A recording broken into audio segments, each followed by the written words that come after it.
క్రైస్తవులను హింసిస్తున్న రోమా ప్రభుత్వాన్ని పెళ్లగింపబడుతున్నప్పుడు దేవుని ప్రజలు కాపాడబడతారని 7వ అధ్యాయంలో మనకి తెలియపరచడం జరిగింది.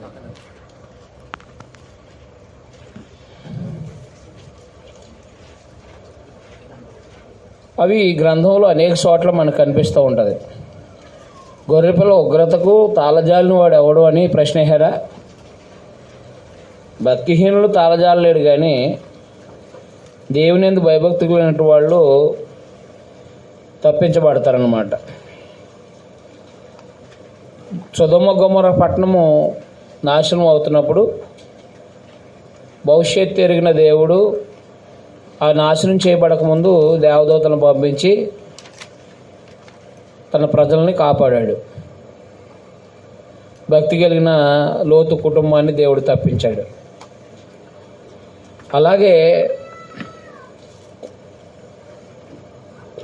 యెరూషలేము నాశనం చేయబడుతున్నప్పుడు యెహెజ్కేలు గ్రంథం 9వ అధ్యాయంలో యెరూషలేము నాశనం అవుతున్నప్పుడు అందులో భక్తిపరులు తప్పించబడే ఏర్పాటు జరిగించాడు అక్కడ. అలాగే యెరూషలేము నాశనం అవుతున్నప్పుడు, యెరూషలేము నాశనం అయినప్పుడు, ఇది క్రీస్తు యొక్క కాలంలో ప్రవచించబడినప్పుడు, యెరూషలేము నాశనం గురించి ప్రవచించబడినప్పుడు, యెరూషలేము నాశనం అయ్యే సూచనలు ముందుగానే ప్రభు శిష్యులకు చెప్పి మీరును మెలకువగా ఉండండి, కాబట్టి మీరు ఒకవేళ పొలంలో ఉంటే రాకండి, మిద్ది మీద ఉంటే దిగకండి అని ప్రభు తప్పించబడే ఏర్పాట్లు, అనగా యెరూషలేము నాశనంలో భక్తిహీనులు నాశనం అవుతున్నప్పుడు క్రైస్తవులైన వాళ్ళు నాశనం అవ్వకుండా ఉండటానికి, క్రైస్తవులు నాశనం కాకుండా ఉండాలని దేవుడు ఉద్దేశించి క్రీస్తు ద్వారా ముందుగానే సంగతులను తెలియపరిచాడు. అందువలన దేవుని పిల్లలకే విషయాలు అర్థమవుతాయి. దేవుని పిల్లలు భక్తిహీనులతో నాశనం అవరు, భక్తిహీనులతో పాటు దేవుని పిల్లలు నాశనం అవరు. 7వ అధ్యాయము మొదటి నుంచి. ఆ తర్వాత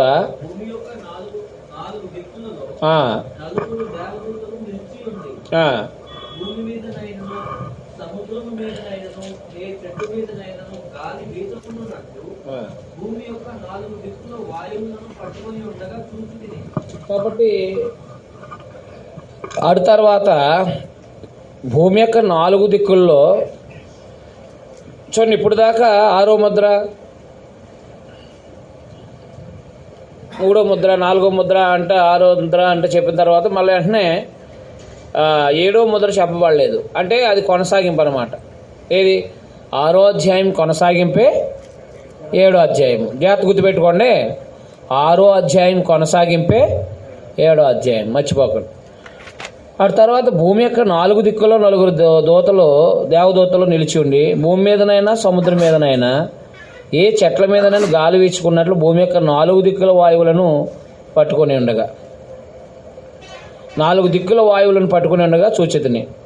మరియు సజీవుడగు దేవుని ముద్రగల వేరొక దూత సూర్యోదయ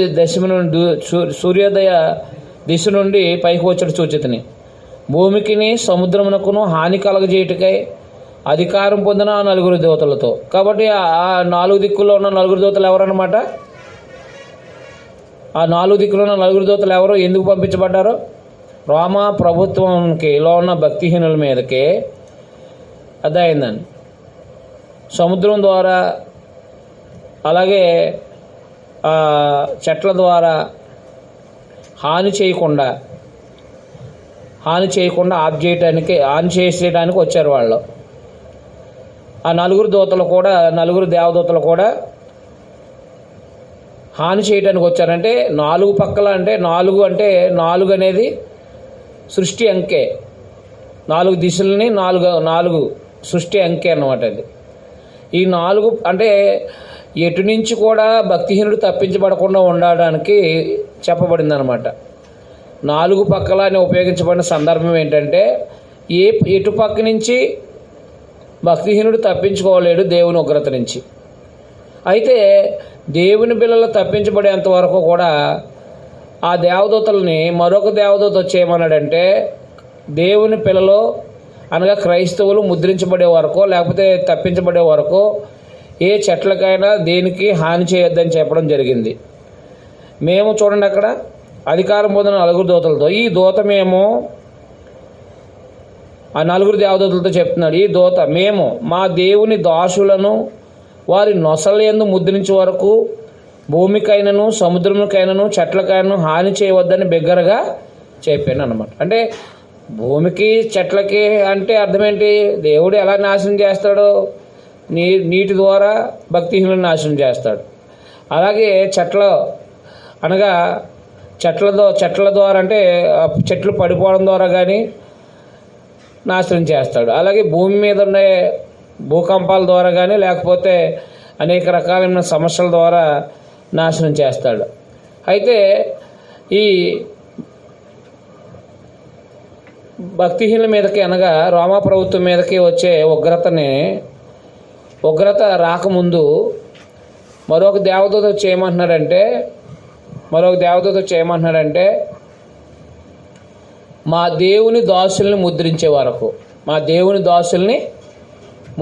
వరకు ఏ చెట్లకు కానీ భూమికైనా సముద్రానికైనాను హాని చేయవద్దని బిగ్గరగా చెప్పాను అన్నమాట. మరియు ముద్రించిన వారు లెక్క చెప్పగా వింటిని. కాబట్టి ముద్ర వేయబడ్డారనమాట. అది మనము యెహెజ్కేలు గ్రంథంలో ఈ ముద్రకు సంబంధించిన విషయం 9వ అధ్యాయం ఉంటుంది, చూడండి ఒకసారి. ఎఫెసీ పత్రిక 1:10 మనం అయితే పరిశుద్ధాత్మ చేత ముద్రించబడ్డాం కాబట్టి దేవుని పిల్లలు అంటే ఎవరో తెలిసిపోద్ది. దేవుని పిల్లలు ఎవరో, దేవుని పిల్లలు కాని వారు ఎవరో ఆయనకు తెలుసు. క్రైస్తవులు అనే వాళ్ళు పరిశుద్ధాత్మ చేత ముద్రించబడిన వాళ్ళు కాబట్టి ఈ యొక్క పరిస్థితి అనగా ప్రవక్తల గ్రంథాల్లో ఈ సంకేతకం అనేది చెప్పబడింది. ఒకసారి యెహెజ్కేలు గ్రంథం 9వ అధ్యాయము మొదటి నుంచి చదువుదాం. మరియు నేను చెవులార విన్నట్లు గట్టిగా ఈయన మాటలు ప్రకటించాను.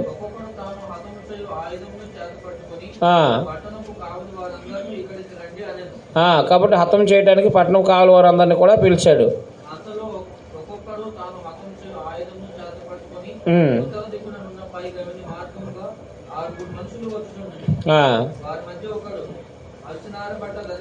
ఒకడు అందులో చూడండి, కొంతమంది ఏమో నాశనం చేయడానికి వచ్చారు యెరూషలేముని. ఒక ఆయనేమో అవిసనారు బట్ట కట్టుకుని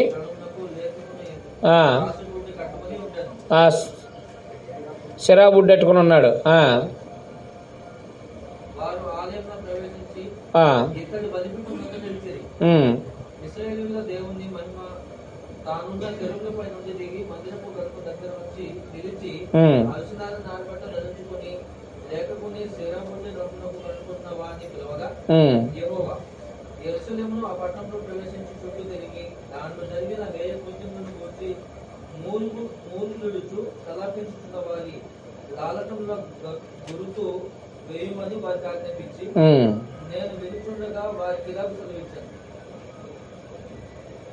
చదవండి.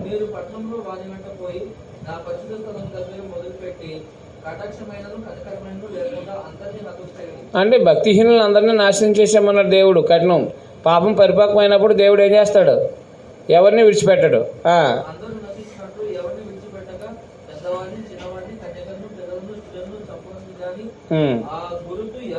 అది అండర్లైన్ చేయండి. ముద్ర లలాటం మీద, నొసట మీద ముద్ర వేయమన్నాడు అనమాట. ఈ నొసట మీద ముద్ర ఉన్న వాళ్ళని వదిలేయమన్నాడు. భక్తిపరులు అనమాట. వాళ్ళు ముద్ర లేనట్టు వాళ్ళందరినీ సంహరించేయమన్నాడు దేవుడు. ఏది? యెరూషలేములో భక్తిహీనుల్ని. అలాగే ఇక్కడ కూడా మా దేవుని దాసుల్ని ముద్రించే వరకు అనే మాట వాడబడింది. అర్థమైందా? అర్థమలేదా? అంటే భక్తిహీనులతో పాటు భక్తిపరులు మరణించరు. ప్రభుత్వం ఒకవేళ క్రైస్తవులను చంపేయచ్చు, ఇబ్బంది ఏమి లేదు. కానీ ఒక బస్సులో ప్రయాణం చేస్తున్నప్పుడు భక్తిహీనులతో పాటు భక్తిపరుడు మరణించడు. ఒక ఆటోలో ప్రయాణం చేస్తున్నప్పుడు భక్తిహీనులతో పాటు మరణించడు. ఒక ఓడలో ప్రయాణం చేస్తున్నప్పుడు భక్తిహీనులతో పాటు ఉన్న భక్తిపరుడు మరణించడు. కారణం వాడు దేవుని యొక్క దేవుని యొక్క దయను కలిగిన వాడే. అర్థమైందా? దేవునితో ఉన్న సంబంధాన్ని బట్టి దేవుడు వాడిని తప్పిస్తాడు, భక్తిహీనతను, ఆ యొక్క భక్తిహీనతో నాశనం అవ్వకుండా తప్పిస్తాడనమాట. అందుకే యెహోషువ గ్రంథం 2వ అధ్యాయంలో సైనికుల్ని ఆమె దాచిపెట్టినప్పుడు రాహాబు వేశ్య గుర్తుగా ఆ ఇంటిని, ఆ ఇంట్లో ఉన్న వాళ్ళని ఎవరిని నాశనం చేయకుండా ఉండటానికి గుర్తుగా తొగర దారాన్ని కట్టమన్నాడు, దారాన్ని కట్టమన్నాడు. అవునా? కట్టమన్నారు ఈ సైనికులు. అవునా కాదా? అంటే ఏంటి? ముద్ర అంటే గుర్తు అన్నమాట. కాబట్టి ఇప్పుడు క్రైస్తవులకి ముద్ర ఏంటి? క్రైస్తవులకి భౌతిక సంబంధం ముద్ర, భౌతిక సంబంధమైన ముద్ర ఏమన్నా వేస్తారా? కాదు. ముద్రించబడడం అంటే ప్రత్యేకించబడడం అని అర్థం అన్నమాట. తన ప్రజలైనటువంటి వాళ్ళు సెపరేట్ చేసిన తర్వాత అప్పుడు వాటి మీద కొమ్మరించబడడం. అది ఇశ్రాయేలీయులు ఐగుప్తు దేశంలో ఉన్నప్పుడు చీకటే ఐగుప్తీల్లో ఉండేది, కానీ ఇశ్రాయేల్లో వెలుగు ఉండేది. మీకు అర్థమైంది? వడగళ్ళు కూర్చున్నప్పుడు వాళ్ళ పశువులు నాశనం అయ్యేవి కాదు. అవునా? అంటే చూడండి, ప్రకటన గ్రంథము బైబిల్ అంతటినే కదిలింతది. అంటే మిగతా పుస్తకాలు, బైబిల్ అంతటం అంటే మిగతా ఆదికాడి నుంచి మిగతా పుస్తకాలన్నిటి విషయాల్ని ఆలోచింపజేస్తుంది అన్నమాట. అంటే నిజానికి ఈ వ్యాఖ్యానం చేసుకోగలిగితే సుమారుగా ఒక 4 రోజులు కూర్చొని ఆలోచిస్తేనే కానీ, ఇలాగా 4 రోజులు ఎలా కూర్చొని ఆలోచిస్తేనే కానీ మనకి ఒక సంపూర్ణమైన విధానం రాదన్నమాట. ఏదేమైనప్పటికీ మనం ప్రతి పుస్తకం మీద అవగాహన కలిగి ఉండాలి, అబద్ధాలు బోధించకూడదు. కాబట్టి దేవుడు మనకి ఇచ్చిన అవకాశాన్ని మనం సద్వినియోగం చేసుకుంటూ ముందుకెళ్ళాలి. అర్థమైంది కదా? దేవుని ప్రజలు ముద్రించడం అన్నమాట. ఇప్పుడు ముద్రించడం మొదలు పెట్టబడింది. కాబట్టి క్రైస్తవులు అనేవాళ్ళు ఆత్మ సంబంధంగా ముద్రించబడిన వాళ్ళే. అవునా కదా? ఎఫెసీ పత్రిక 1:13 ప్రకారంగా ఏం చేశారు? ఆత్మ సంబంధంగా ఏం చేయబడ్డారు? ఆత్మ సంబంధం ముద్రించబడ్డారా లేదా? ముద్రించబడిన వాళ్ళే అనమాట. చదువుదాం. ఆత్మ సంబంధం ఇశ్రాయేలీలు లెక్కించబడుతున్నారు. ఇక్కడ ఆత్మ సంబంధమైన ఇశ్రాయేలీల్ని ఏం చేస్తున్నారు? లెక్కిస్తున్నారు అనమాట ఇక్కడ. మరియు ముద్రింపబడిన వారి లెక్క చెప్పగా వింటిని. ఇశ్రాయేళ్ల గోత్రములన్నిటిలో ముద్రించబడిన వారు అంటే క్రీస్తు యొక్క సంఘానికి ఇవ్వబడిన సంఖ్య ఇది.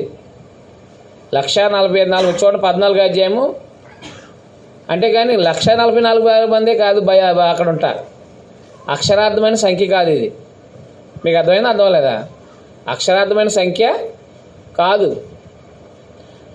క్రీస్తు యొక్క సంఘమునకు గుర్తు ఎంత అంటే ఒక సంఖ్య ఇవ్వబడింది అనమాట.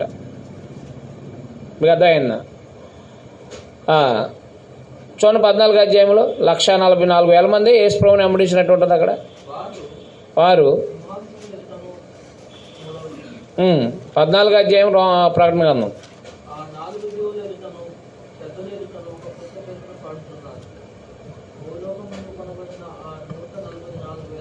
అంటే 144,000 అన్నా 144,000 మంది అన్న ఒకటే. అవునా?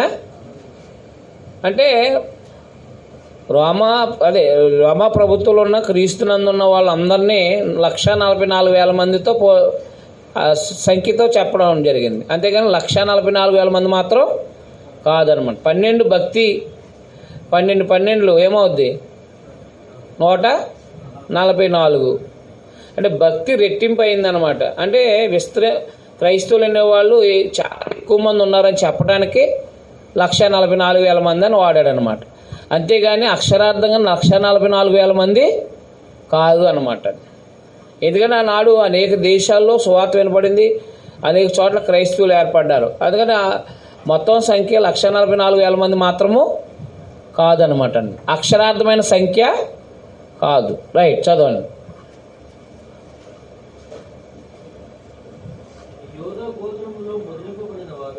యోధా గోత్రంలో ముద్రింపబడిన వారు 12,000 మంది.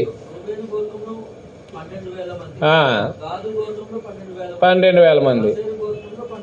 12,000 మంది.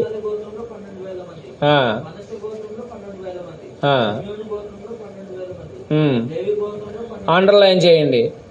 అసలు ఆ పాత నిబంధనలో లేవి గోత్రం లెక్కింపబడదు. అవునా? అర్థమైందా? అర్థం లేదా?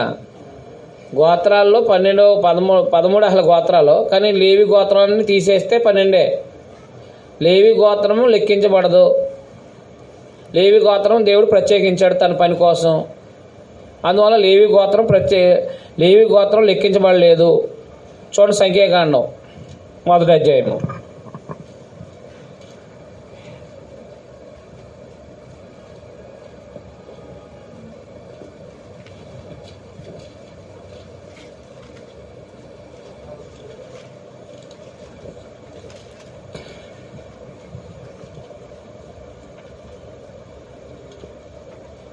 సంఖ్యాకాండంలో లెక్కించబడిన జనం చూడండి ఒకసారి.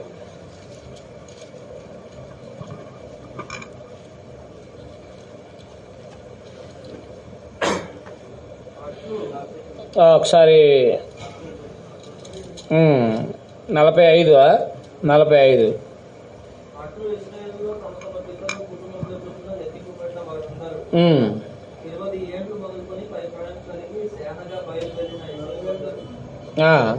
ఒకసారి చదవండి. అయ్యారు. అయితే చూడండి అక్కడ, అది పైన చదివిన తర్వాత కింద చదివితే అర్థమవుద్ది. అయితే లేవీయులు తమ పితరుల గోత్రం చొప్పున వారితో పాటు లెక్కింపబడలేదు. అంటే ఇది భౌతికమైన ఇశ్రాయేలు కాదు. ఇక్కడ లెక్క పెట్టబడిన జనం భౌతికమైన ఇశ్రాయేలు కాదు. క్రీస్తు సంఘం, ఆత్మ సంబంధమైన ఇశ్రాయేలు. అర్థమైందా? అర్థం లేదా? లేవి గోత్రాన్ని ఎప్పుడైతే కలిపాడో అది భౌతికమైన ఇశ్రాయేలు కాదు. ఆ ఒక్కటి కనుక గ్రహించకపోతే అక్షరార్థంగా ఇశ్రాయేలీని లెక్కేసినట్టు ఉంటుంది. అక్కడేమో భౌతికమైన ఇశ్రాయేలు లెక్కించారు, ఇక్కడేమో ఆత్మ సంబంధమైన ఇశ్రాయేలు లెక్కించారు అన్నమాట. తర్వాత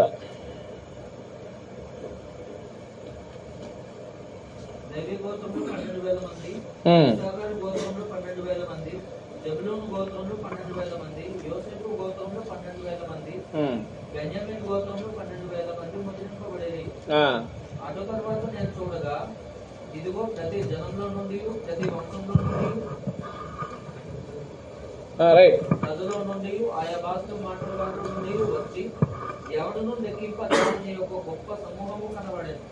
ఇక్కడ మళ్ళా లెక్క పెట్టబడిన తర్వాత మళ్ళీ మరో గుంపు కనపడింది.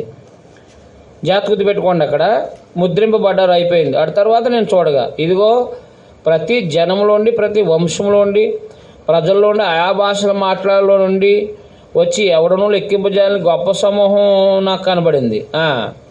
వారు తెల్లని వస్త్రాలు ధరించుకున్న వారే ఖర్జూర మట్టలు చేతపట్టుకుని సింహాసనం ఎదుట గొర్రెపిల్ల ఎదుట నిలబడ్డారు. ఎక్కడ? పరలోకంలో. అర్థమైందా? లెక్కింపజేయాలని గొప్ప సమూహం ఎవరేళ్ళో? దేవుని దగ్గర నిలబడిన వాళ్ళు. చదివితే మనకు అర్థమవుతుంది. లెక్కింపజాలని గొప్ప సమూహం కనబడింది. వారు తెల్లని వస్త్రాలు ధరించుకున్నారు. తెల్లని వస్త్రాలు ధరించుకున్నారంటే మీరు ఎవరాళ్ళు? పరిశుద్ధులు. గుర్తుపెట్టుకోండి. తెల్లని వస్త్రాలు ధరించుకున్నారంటే వాళ్ళు ఎవరు? ఎందుకో తెలుసా? క్రీస్తు రక్తం చేత కరవబడితేనే పరిశుద్ధులు అవుతారు. అవునా? ఆ పరిశుద్ధతకి సంకేతంగా తెల్లని వస్త్రాలు అన్నమాట. మనం 24 పెద్దలను కూడా ఎలా గుర్తించాము? 24 పెద్దలు కూడా ఎలా గుర్తించాము? తెల్లని వస్త్రములు అన్నప్పుడే పరిశుద్ధులని గుర్తించాం, సంఘమని గుర్తించాం, పరిశుద్ధులని గుర్తించాం అన్నమాట.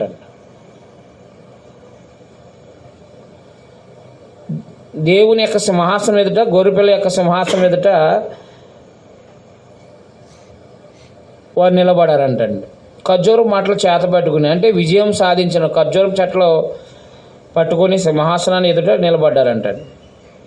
ఖర్జూరపు మాటలు అనేది వాళ్ళ యొక్క దేశంలో ఆ ప్రాంతంలో పంటది. అది జయసూచకమైందనమాట. ప్రభువు మత్తయి 21వ అధ్యాయంలో ఆయన వస్తున్నప్పుడు వారు ఖర్జూర మాటలతో ఏం చేశారనమాట? జయం అని వాళ్ళు పాడారు. అలాగే ఈ ఖర్జూర మాటలు తీసుకుని వచ్చి దేవుని ఎదురు నిలబడ్డారంటే వాళ్ళు క్రీస్తునందు మరణించి మరణించిన వాళ్ళు అనమాట. మొదటి సమూహం భూమి మీద ఉన్న క్రీస్తు సంఘం. 1,44,000 మంది ఎవరో భూమి మీద ఉన్న క్రీస్తు సంఘం. ఇక్కడ లెక్కింప శక్యం కాని గొప్ప సమూహము దేవుని ఎదుట గొర్రెపిల్ల ఎదుట నిలబడ్డారు కదా పరలోకంలో. వాళ్ళు ఎవరంటే దేహాలు ఇచ్చిపెట్టిన పరిశుద్ధులు అన్నమాట. దేహాలు ఇచ్చిపెట్టిన పరిశుద్ధులు. చదువుదాం. అంటే దేవుని పిల్లలు అనేవాళ్ళు భూమి మీద ఉన్న కాపాడబడతారు, చనిపోయిన తర్వాత కూడా ఏమవుతారు? కాపాడబడతారంటే ప్రభు దగ్గరే ఉంటారని చెప్పడానికి ఈ రెండు విషయాలు చెప్పడం జరిగిందనమాట. మీకు చదివితే కంప్లీట్గా చదివితే అధ్యాయం అంతా మీకు అర్థమవుతుంది. చదవండి. గొర్రెపిల్ల ఎదుట నిలిచిరి. సింహాసనాసీనుడైన మా దేవునికిని గొర్రెపిల్లకును మా రక్షణకై స్తోత్రమని మహాశబ్దంతో ఎలుగెత్తి చెప్పారు. దేవదూతలందరూ సింహాసనం చుట్టూను పెద్దల చుట్టూను ఆ 4 జీవుల చుట్టూను నిలబడి ఉండిరి. వారు సింహాసనం ఎదురు సాష్టాంగపడి ఆమేన్, యుగముల వరకు మా దేవునికి స్తోత్రము, మహిమ, జ్ఞానము, కృతజ్ఞత, స్తుతి, ఘనత, శక్తి, బలము కలుగునుగాకని చెప్పుచు దేవునికి నమస్కారము చేసిరి. ఆమేన్. పెద్దల్లో ఒకడు తెల్లని వస్త్రాలు ధరించుకొని ఉన్న వీరు ఎవరు, ఎక్కడి నుండి వచ్చిరి నన్ను అడిగాను.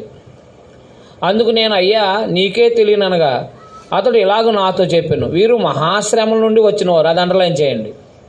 అంటే భూమి మీద ఎన్నో బాధలు, ఇబ్బందులు, శ్రమలు అనుభవించి క్రైస్తవుడిగా వారు దేహాలు విడిచిపెట్టి దేవుని దగ్గరికి వచ్చేసారనమాట. ప్రభు దగ్గరికి వచ్చేసారు. వీరు మహాశ్రమల నుండి వచ్చినవారు. అంటే ఎన్ని శ్రమలు అనుభవించారో క్రీస్తునందు గమనించాలి మనమంది. వీరు మహాశ్రమల నుండి వచ్చినవారు. గొర్రెపిల్ల రక్తంలో తమ వస్త్రాలను ఉదుక్కొని వాటిని తెలుపు చేసుకున్నారు.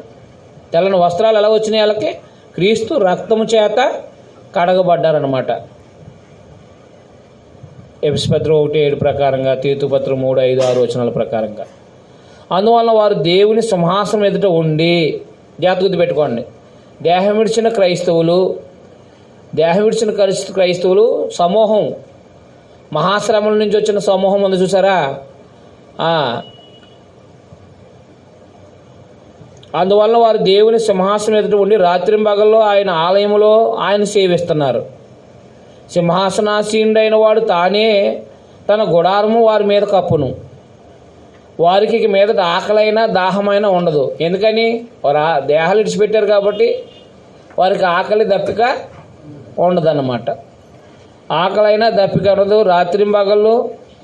రాత్రింబగళ్ళు ఆయన ఆలయంలో ఆయన్ని సేవిస్తున్నారు. సింహాసనాసీనుడైన వాడు తానే తన గుడారం వారి మీద కప్పును. వారికి ఇక మీదట ఆకలైన దాహమైన ఉండదు. సూర్యుని ఎండ అయినా ఏ వడగైనా వారికి తగలదు. ఎందుకంటే దేహంలో ఉంటే తగులుతుంది. అవునా? దేహం విడిచిపెట్టి ఏం తగులుతుంది? సూర్యుని ఎండ అయినా వడగైనా తగలదు. ఏలైనగా సింహాసనం మధ్య ఉన్న గొర్రెపిల్ల వారి కాపరే జీవజాలాల బొగ్గల ఎద్దకు వారిని నడిపించను. దేవుడే వారి కన్నుల నుండి ప్రతి బాష్పబిందును తుడిచివేయను అన్నమాట. భూమి మీద ఉన్న వాళ్ళేమో రోమా ప్రభుత్వ ఉగ్రత నుండి తప్పించబడే ఏర్పాటు జరిగింది. అదైందా? దేహం విడిచిన ఆ గొప్ప సమూహమేమో దేవుని దగ్గర, గొర్రెపిల్ల దగ్గర, క్రీస్తు దగ్గర ఉన్నారు. వారికి ఈ భౌతిక సంబంధమైన శ్రమలు, బాధలు అనేవి లేవు. అవన్నీ అనుభవించొచ్చి క్రీస్తు దగ్గర నెమ్మది అనుభవిస్తున్నారు అనమాట. అంటే క్రీస్తునందు మరణించిన వాళ్ళు, క్రీస్తునందు మృతి నొందిన వాళ్ళు ప్రభు దగ్గర ఉన్నారు, దేవుని దగ్గర. అక్కడ చూపించబడింది అక్కడ పరలోకంలో. భూమి మీద ఉన్న వాళ్ళేమో ముద్రించబడి, అనగా రోమా ప్రభుత్వం మీదకి వచ్చే ఉగ్రత నుంచి ముద్రించబడి ప్రత్యేకించబడ్డారు. అంటే క్రీస్తునందు మృతులైనటువంటి వాళ్ళు క్షేమంగానే ఉన్నారు. భూమి మీద ఉన్న క్రైస్తవులు కూడా రోమాపై వస్తున్న ఉగ్రత నుంచి కూడా తప్పించబడే ఏర్పాటులో ఉన్నారనమాట. అంటే టోటల్గా దేవుని ప్రజలు క్షేమంగా ఉన్నారంతే. భక్తిహీనుల మీదకి వచ్చే ఉగ్రతలో వాళ్ళు క్షేమంగానే ఉంటారు అనమాట. అంటే రోమా ప్రభుత్వం ఇంకా ఉగ్రత రాలేదు యోహాను కాలంకి వచ్చేటప్పటికి. అవునా? ప్రస్తుతం యోహాను గారి కాలంలో రోమా ప్రభుత్వం హింస పెడుతుంది క్రైస్తవుల్ని. కానీ రోమా ప్రభుత్వానికి దేవుడు ఒక రోజున నిర్ణయించాడు. ఏది? నాశనం. ఆ నాశనంలో క్రీస్తు యొక్క సంఘం తప్పించబడుతుంది. అర్థమైందా? ఆ శ్రమలు బాధలు అనుభవించిన వాళ్ళేమో ప్రభు దగ్గర నెమ్మది అనుభవిస్తున్నారని ఆ 7వ అధ్యాయంలో వివరించాడనమాట. అర్థమైందా? అర్థం అవ్వలేదా?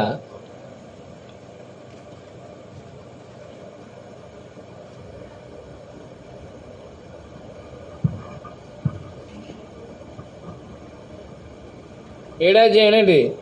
రోమా ప్రభుత్వం మీదకి వచ్చే ఉగ్రత నుండి తన ప్రజలు తప్పించబడే ఏర్పాటుని దేవుడు చేయుట అంటే తప్పిస్తాడని దేవుడు ముందుగానే తెలియపరిచాడనమాట సంఘానికి. శ్రమలు అనుభవిస్తున్న భూమి మీద ఉన్న క్రీస్తు సంఘాలకి రోమా ప్రభుత్వ ఉగ్రతలో తప్పించబడతారని ముందుగానే తెలియపరచుట. రోమా ప్రభుత్వం కూడా పెళ్లగించబడుతుందని కూడా భవిష్యత్తు ప్రవచనమే కదా, అక్కడ భవిష్యత్తు ప్రవచనమే కదా అది. అలాగే రోమా ప్రభుత్వ నాశనంలో దేవుని ప్రజలు తప్పించబడతారనేది కూడా భవిష్యత్తు ప్రవచనమే. అది భవిష్యత్తు ప్రవచనం అంటే అక్కడ భవిష్యత్తు ప్రవచనం. ఇప్పుడైతే జరిగిపోయింది. రోమా ప్రభుత్వం ఉందా అప్పుడు? క్రీస్తు శకం 476లో రోమా ప్రభుత్వం నాశనం అయిపోయింది. పార్దీల చేత అది నాశనం అయిపోయింది. ఆ నాశనంలో దేవుడు తన ప్రజలను కాపాడాడు అన్నమాట. అక్కడ వాళ్ళకి భవిష్యత్తు నిరీక్షణ. అంటే ఇక్కడ శ్రమను అనుభవిస్తున్న యోహాను గారి కాలంలో శ్రమ అనుభవిస్తున్న క్రైస్తవులకి ఇది ఆదరణ కాదా? అది అన్నమాట.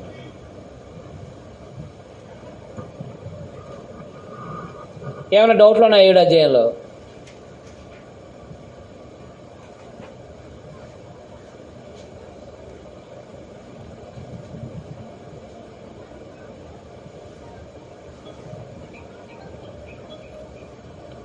ఎనిమిదో అధ్యాయం ఆయన 7వ ముద్ర ఇప్పినప్పుడు అంటే 6వ ముద్రలో ప్రభుత్వం పెళ్లగించబడుతున్నప్పుడు దేవుని ప్రజలు కాపాడబడతారని చూపించేశాడు 6వ ముద్రలో. 7వ ముద్ర ఇప్పబడుతున్నప్పుడు ఏం చెప్తాను చూడండి ఒకసారి. ఆయన 7వ ముద్ర ఇప్పినప్పుడు పరలోకమందు ఇంచుమించు అరగంట సేపు నిశ్శబ్దంగా ఉంది. అంతటా నేను దేవుని ఎదుట నిలిచి 7 దూతలను చూసి తిని వారికి 7 బూరలు ఇయ్యబడిన అన్నమాట. ఇప్పుడు 7వ ముద్ర విప్పుతున్నప్పుడు నాశనానికి ముందు దేవుడు ఎప్పుడు కూడా ఏం చేస్తాడో, నాశనానికి ముందు దేవుడు ఎప్పుడు ఏం చేస్తాడో సిగ్నల్స్ ఇస్తాడు. ఒక దేశాన్ని పాడు చేయాలనుకున్నప్పుడు, పాపం పరిపక్కి పాడు చేయాలనుకున్నప్పుడు ముందు సిగ్నల్స్ ఇస్తాడు. ఆ బోర అనేది సంఖ్యాకాండం 10వ అధ్యాయంలో వెండి బోరలు తయారు చేయమన్నాడా? ఎందుకు? ప్రజలను పిలవటానికి, సంకేతకాలకి. హెజ్కేలు గ్రంథం 37వ అధ్యాయం 3వ వచనం చూడండి ఒకసారి. బోర సిగ్నల్ అన్నమాట. బోర అనేది సిగ్నల్స్ కోసం చెప్పబడింది తప్ప బోర్లు కాదు. దేవదూతలు బోర్లు పెట్టుకుంటారా? ఊ అని మొత్తానికి అది అలా భావించాలి.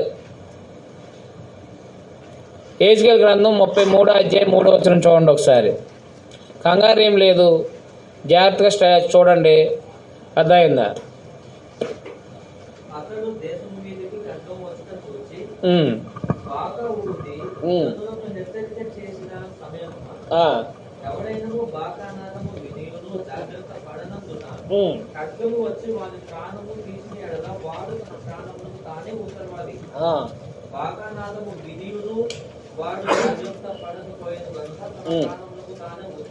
అది అంటే ఇప్పుడు బాగా ఊదేది ఎందుకు? ప్రాణాన్ని తప్పించుకోవడం, ప్రాణం పోకుండా ఉండటానికి. అవునా? అంటే అలాగే లోకంలో ఉన్న వాళ్ళకి అప్పుడప్పుడు యాక్సిడెంట్లు జరుగుతాయి ప్రాణాలు పోకుండా. అది ఏమనుకుంటారంటే నేను రాత గీత అనుకుంటూ ఉంటారో. అవునా? ఎవరు మొఖం చూసానో ఎలా బాగానే ఆపద నుంచి తప్పించుకున్నానని ఇలాంటి వాటిలో ఉండిపోతారు. కానీ దేవుడు సిగ్నల్స్ ఇచ్చాడయి. అంటే బస్సు కిందకి వెళ్ళి తిరిగి వచ్చేసావంటే అర్థమైందా? నువ్వు గనక నీ జీవితాన్ని మార్చుకోకపోతే రేపు పొద్దున ఆ బస్సు కిందే నీ తలకాయ సిదిగిపోద్దని చెప్పేసి, నీ ప్రాణం పోద్దని చెప్పేసి దేవుడు ప్రతి మానవ జాతికి సంకేతకాలని ఇస్తాడు. ఉదాహరణకి ఆమోస్ గ్రంథం 4వ అధ్యాయం 6వ వచనం నుంచి చదవండి. ఇశ్రాయేలీలు పాపం చేసి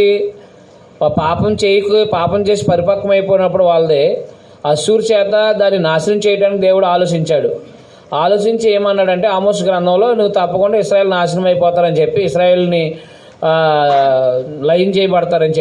నాశనం చేయబడతారని చెప్పినప్పుడు మీకు ఎన్నోసార్లు నేను సంకేతాలు ఇచ్చానన్నాడు అనమాట, సిగ్నల్స్ ఇచ్చానన్నాడు మార్చుకోవడానికి అనమాట. ఈ బోర్లు అనేవి సిగ్నల్స్. అంటే రోమాలోన భక్తిహీనులందరూ కూడా ఎవరో దేవుడు సృష్టించిన ప్రజలా కాదా? ఇప్పుడు ఒక మనిషి తన జీవితాన్ని కోల్పోతున్నాడంటే అతను ఎవరు? దేవుని స్వరూపం, దేవుని పోలిక కాదా? మరి దేవుని పోలిక దేవుని స్వరూపమైనప్పుడు ఆ మనిషి సరి చేసుకోవడానికి దేవుడు ఎంతో అవకాశాలు ఇస్తున్నాడు. ఇచ్చినప్పటికీ వాడు సరి చేసుకోలేకపోతే తీసేస్తాడు అన్నమాట భూమి మీద నుంచి. అది క్రైస్తవులు అయినా సరే, క్రైస్తవులకు సందేశం వినపడి మార్చుకోకపోతే కనుక, సందేశం వినపడి మార్చుకోలేదనుకోండి, సిగ్నల్స్ ఇస్తాడు ముందు. ఏది సిగ్నల్స్ అంటే ఏంటి? ప్రమాదాల నుంచి చిన్న ప్రమాదాలు సిగ్నల్స్ ఇచ్చినా మార్చుకోకపోతే చెప్పాడు కదా, బోరు ఊస్తే జాగ్రత్త పడకపోతే ప్రాణం పోద్దన్నాడా?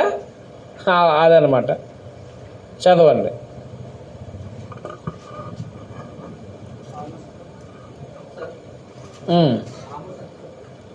ఆమోస్ గ్రంథం 4:6 నుంచి. మీ పట్టణములన్నిటిలోనూ మీకు దంతశుద్ధి కలగజేసినను, మీరన్న స్థలములన్నిటిలో నుండి మీరు ఆహారం లేకుండా చేసినను. అది చూసారా, దేవుడు సిగ్నల్ ఇచ్చాడు ఆహారం లేకుండా దేవుని వైపు తిరగటం కోసం. మానవ జాతికి క్రీస్తునందున్న వాళ్ళు కూడా ఇవి ఉంటాయి సిగ్నల్స్. దంతశుద్ధి అంటే అదే భోజనం లేకుండా చేయటం. పళ్ళు తోమగా అక్కర్లేదు, బ్రష్ అయ్యక్కర్లేదు, ఇంకా తింటే కదా వాసన వస్తుంది. తినకపోతే ఏమన్నాయి? పళ్ళన్నీ ఎలా ఉంటాయి? అలా ఉంటాయి. నైట్ భోజనం లేదనుకోండి, దంతాలకు శుద్ధి అక్కర్లేదు కదా. కాబట్టి దంతశుద్ధి చేయటం అంటే అది.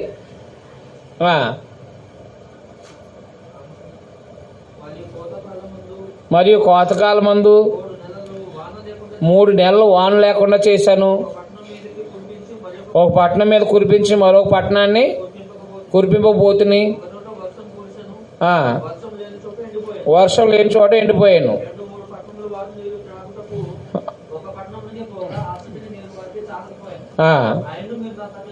ఆయనను మీరు నా తోటి తిరిగిన వారు కాదు. సిగ్నల్స్ అనమాట ఇవన్నీ. ఇదే యెహోవాకు.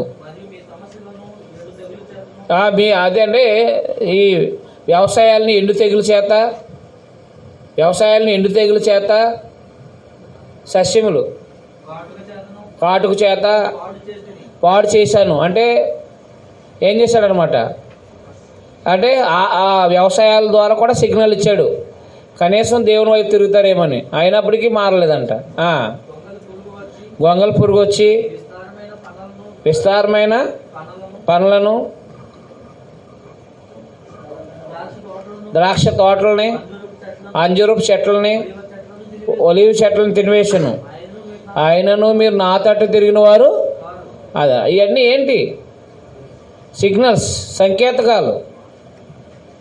అర్థమైందా? మరి ఇవన్నీ పట్టించుకోవాలా పట్టించుకోకూడదా? కాబట్టి దేవుని పిల్లలుగా సంకేతకాలు ఇస్తాడనమాట ముందు. అంటే రోమా ప్రజలైన లేదు భక్తిహీనులైన దేవుడు సృష్టించిన ప్రజలా కాదా? ప్రజలే. అయితే సిగ్నల్స్ ఇచ్చేటప్పుడు అంటే ఏడో ముద్ర విప్పినప్పుడు అర్థమైందా? దేవుని ప్రజలని, అంటే దేవుని ప్రజలు కాదు, ప్రపంచమంతా దేవుని ప్రజలే, కానీ వారు పాపం చేశారు కాబట్టి వారు భక్తిహీనులని చెప్పడం జరిగింది. అయితే ఈ భక్తిహీనుల మీదకి వచ్చే ముందు ఉగ్రత అనగా వారి మీదకి నాశనానికి ముందు ఏమొస్తుందని చెప్పాడనమాట? కొన్ని సిగ్నల్స్ వస్తాయన్నమాట. అర్థమైందా? కొన్ని గుర్తులు కనిపించబడతాయి అన్నమాట. అందుకని ఉగ్రత కురిసే అంటే ఈ సిగ్నల్స్ ఇచ్చే ముందు దేవుడు ఒక దేశాన్ని నాశనం చేసే ముందు ఏం చేశాడనమాట? పరలోకంలో ఒక అరగంట సేపు ఏం చేసింది? నిశ్శబ్దమైంది. అంటే మన భారతదేశంలో మన భారతదేశంలో మన జనంలో ఒకడు తప్పు చేశాడు, వాడిని ఉరి తీసేటప్పుడు అక్కడ ఉన్న వాళ్ళందరూ కూడా ఏం చేస్తారు? ఎందుకని? ఉరి తీయబడేవాడు మనవాడే కదా, అవునా కదా? కాబట్టి ఉరి తీయబడు మనవాడే కాబట్టి ఏం చేస్తారనమాట, కొంతసేపు నిశ్శబ్దం. అలాగే భక్తిహీనులైన దేవుడు సృష్టించిన వాళ్ళే కాబట్టి వాళ్ళు క్రైస్తవులు అవ్వలేదు కాబట్టి వాళ్ళు అలాగే ఉన్నారు. కానీ వాళ్ళు దేవుని స్వరూపం, దేవుని పోలికలే. వాళ్ళ మీదకి ముందు వాళ్ళకి ముందు శిక్షించేటప్పుడు దేవుడు అక్కడ కొంతసేపు నిశ్శబ్దం ఏర్పడిందనమాట. అప్పుడు ఏం చేయబడ్డాడనమాట, వెళ్ళి భక్తిహీనులకి భక్తిహీనుల్ని కొన్ని సృష్టికి సంబంధించిన విషయాల ద్వారా వాళ్ళని హెచ్చరించండి అని చెప్పేసి చెప్పడం జరిగింది. చదువుదాం. బోర్లు అంటే ఏంటి? అంతేగాని పరలోకంలో దేవదూతలు బోర్లు అట్టుకున్నట్టు కాదు. చదువుండి. వారికి 7 బోర్లు ఇవ్వండి అంటే సంపూర్ణంగా. మరియు సువర్ణ దూప చేత పట్టుకున్న వేరొక దూత వచ్చి బలిపీఠం ఎదుట నిలవగా సింహాసనం ఎదుట ఉన్న సువర్ణ బలిపీఠం పైన పరిశుద్ధులందరి ప్రార్థనలతో కలుపుటికై అతనికి బహుధూపద్రవ్యాలు ఇవ్వబడెను. అప్పుడు ఆ ధూపద్రవ్యాలు పొగ పరిశుద్ధుల ప్రార్థనలతో కలిపి దూత చేతుల నుండి పైకి లేచి దేవుని సన్నిధిని చేరెను.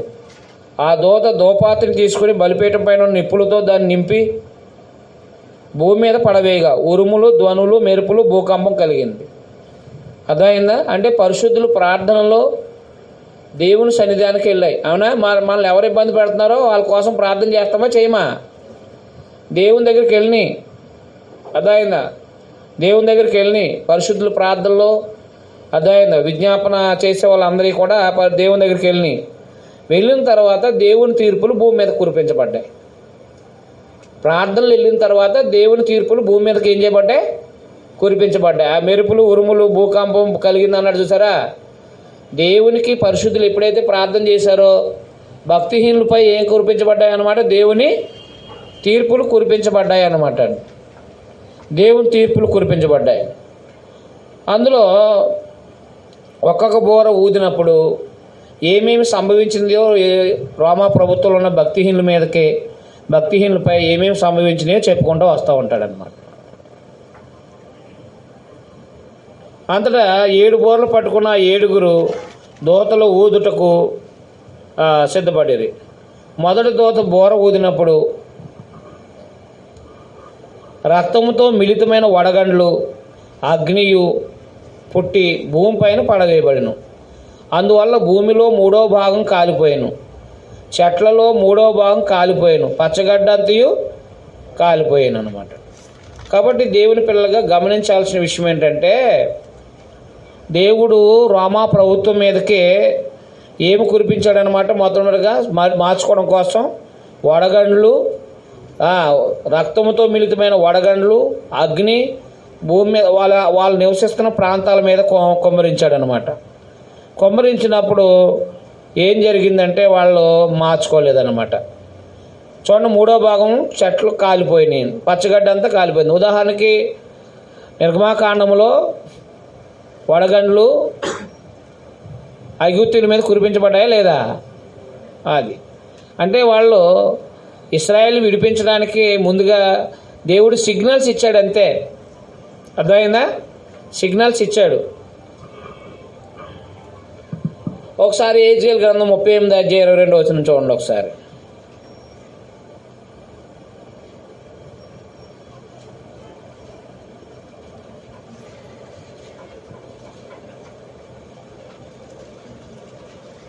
ఏజేల్ గ్రంథం 38:22 చూడండి ఒకసారి.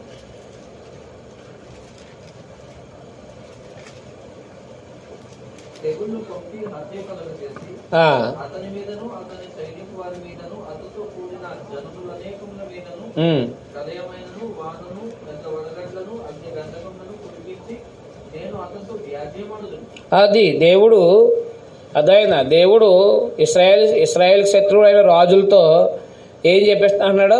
వాళ్ళ మీద వడగండ్లు పుట్టిస్తానంటున్నాడు, వడగండ్లు పంపిస్తానంటున్నాడు. అంటే పాత నిబంధనలో కూడా దేవుడు తన ప్రజల పక్షంగా యుద్ధాలు చేసినప్పుడు అలాంటి కార్యాలు జరిగించాడా లేదా? యెహోషువ గ్రంథం 10వ అధ్యాయంలో దేవుడు ఇశ్రాయేల్ పక్షంగా యుద్ధం చేసినప్పుడు వారిపై వడగండ్లు కురిపించాడు. అర్థమైందా? అంటే సృష్టిలో ఆయన ఏర్పాటు చేసిన వాటి ద్వారానే మనుషులు మార్చుకోవడానికి అవకాశం ఇస్తాడు. విజయవాడ మునిగిపోయింది, దేవుని సిగ్నల్. అవునా? విజయవాడ మునిగిపోయింది, ఏంటది? ఉగ్రత. లోకంలో వాళ్ళేమో కన్ను ఎర్ర చేసింది సృష్టి అంటాడు. ఆ కన్ను ఎర్ర చేసేలా చేసింది ఎవరో? అది ఆయన వెనకాల చూడరేళ్ళు. ఎంతసేపు సృష్టి ఏమైనా ఆహారం గురించి మాట్లాడుతున్నప్పుడు ఆరోగ్య సూత్రాలు మాట్లాడే మహానుభావులు ఏమంటారంటే, మనకి సృష్టి అంటే మనకి సృష్టి వరం ఇచ్చింది. ఏంటో ఆ హ్యాపీని వరంగా ఇచ్చింది, అద్వైత ఆకుకూరలను వరంగా ఇచ్చింది, సృష్టి వరంగా ఇచ్చిందంట. కూర మొక్కలు మొలిపించిన కాక అని చెప్పింది ఎవరో? వీళ్ళకి అర్థం కావట్లేదు. అలా సృష్టి వరం ఇచ్చిందంట మానవుడికి. ఏది?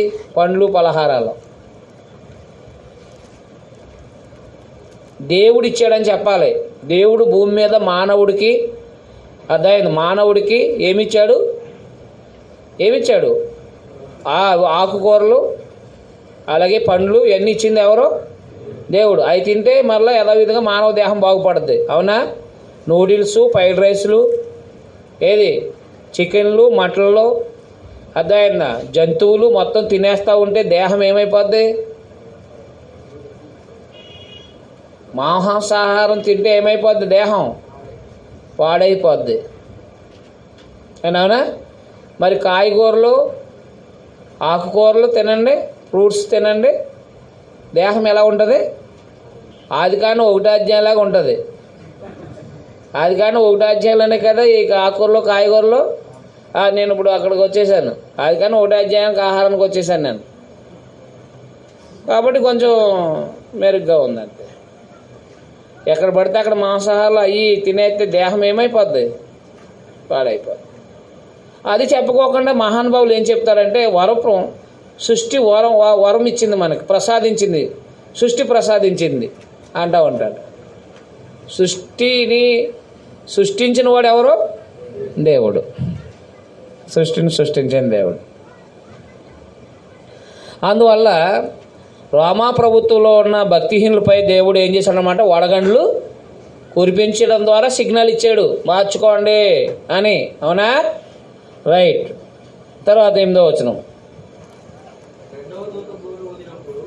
ఒకసారి హోషేయ గ్రంథం 5:8 కూడా చదవండి. హోషేయ గ్రంథం 5వ అధ్యాయం 8వ వచనం కూడా చదవండి ఒకసారి.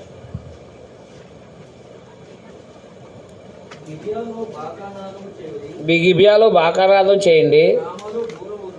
అంటే ఏంటి? సిగ్నల్ అనమాట. సరిపోద్ది. నెక్స్ట్ తర్వాత 2వ దూత బోర ఊదినప్పుడు అగ్ని చేత మండుచున్న పెద్ద కొండ వంటి ఒకటి సముద్రంలో పడవేయబడింది.